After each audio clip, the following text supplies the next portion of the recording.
What's the good word? DKB here. So we already have found out what our 2023 opponents are going to be thanks to the way scheduling works out. Obviously, we have our Dolphins, Bills, and Patriots matchup 2 times a year. But we are going to, well, the AFC East as a whole, we are going to be facing the AFC West, which means we're going to see the Chiefs and the Chargers at home and the Broncos and the Raiders away. And then the AFC East will also be battling the NFC East. So we will see the Eagles and Commanders at home. And we'll see the Cowboys and Giants at the Air Stadium. And then as far as the other remaining teams, we'll have 2 home games versus the Texans and the Falcons. And then we'll be away at the Browns. And so we'll see when scheduling comes out next year, or the end of this year, I should say.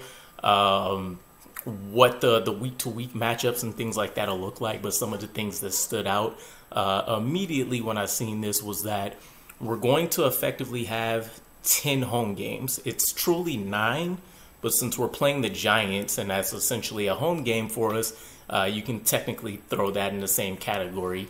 The other aspect of it is that we're going to be facing 7 playoff teams after we've seen the results this week from who won and who lost.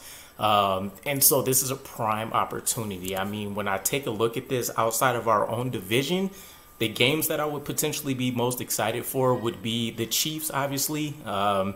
Anytime you can go against Patrick Mahomes and with our defense, if we can stop him, I think that would be a huge mental boost in our favor. The Raiders stands out in terms of we could potentially acquire Derek Carr, whether that's a trade or I believe they only have a couple days before bonuses and some things kick in to decide if they want to release or cut him or keep him on the roster, whatever the case ends up being. But that could be a revenge game if Derek Carr truly ends up being our starting quarterback.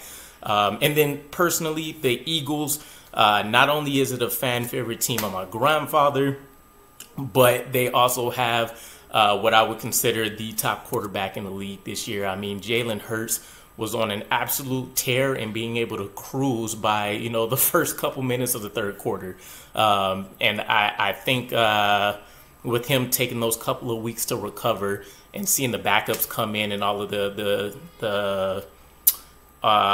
disrespect he was getting in regards to teams and fans, etc., saying that it wasn't all just him, it was the team. And of course, obviously, it's a team game for a reason, but we've seen when his backup came in, they didn't have the same level of success, losing those handful of games. And so Jalen Hurts is definitely the spoon that's stirring the soup for them out there in Philadelphia. So I want to go against some of these greater quarterbacks, Patrick Mahomes, Jalen Hurts. The Snoopy Bowl with the Giants will always be fun, especially if they do end up continuing with Daniel Jones as their quarterback. But yeah, I didn't have a whole lot of thoughts for it this go around just because it's so early. Robert Saleh and the staff, they have a tremendous job ahead of them. This is definitely going to be a playoff mandated season for 2023. The first 2 question marks are going to be our quarterback position and what are we doing about our offensive coaching staff.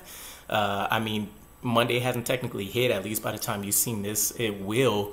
But Lovie Smith from the Texans was already fired, and so you can assume that there's going to be a litany of news that comes out after that in regards to a bunch of team positions across the board. So it's going to be interesting very quick. I am kind of expecting, especially after Robert Saleh didn't overwhelmingly support Mike LaFleur in any moment after this week's game when he took the podium, that Mike LaFleur could definitely be in the hot seat. And if the rumors were true that we discussed about Woody Johnson being extremely aggravated, and there's a couple extra things I've seen about him leaving games a little bit early and waiting in the tunnels and being visibly mad in the locker rooms after, a stretch of 6 straight games being lost, I think there could be some heads that roll. And if Mike LaFleur goes, I would have to say Rob Calabrese is automatically going to go with them unless they essentially demote him or give him a lateral move and kind of try to hide him in the roster and see if maybe he can gain some experience in another area away from the media.